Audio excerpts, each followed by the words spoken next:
Viljemi huomasi vappuna tämmöisen epäkohdan teekkarihaalariin kiinnitetyssä champagnelasissa, että tää on ikävä, kun istuu nurtsilla, niin tää likaantuu tää reuna täältä. Eli siihen piti keksiä ratkaisu. Ja tosiaan se on mallinnettu tää lasi, minkä muotoinen se on, ja sitten siihen on lähdetty tekemään tällaista kansipalaa. Eli idea, että se roikkuisi tästä ja sitten se lasi pysyisi näin puhtaana.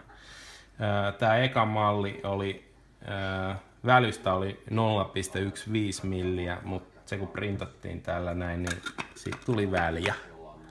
Toka yritys oli tämmönen, että sinne mallinnettiin pienet tollaset kasvavat kynnet. Ei oikein näy. Kasvavat kynnet tonne sisään, jolloin siitä tuli sellainen kohtuullisen hyvä. Eli se kiristyy sinne, mutta edelleen se on vähän silleen, että kyllä se sieltä pysyy, mutta se voi siitä helposti pudota.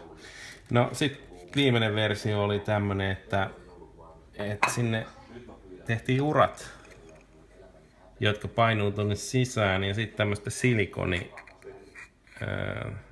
tää on ihan tämmöistä silikonitankoa taivutettu sinne, ja ne pysyy tuolla ihan nätisti paikallaan. Ja se on U-muotoinen sitä varten niin, että kun se on tuolta eniten näkyvissä, niin pois vedettäessä se sieltä ei tule ulos. Ja tää on sitten ihan nätti. Se pysyy tossa vaikka kuinka hyvin ja lähtee sitten pois.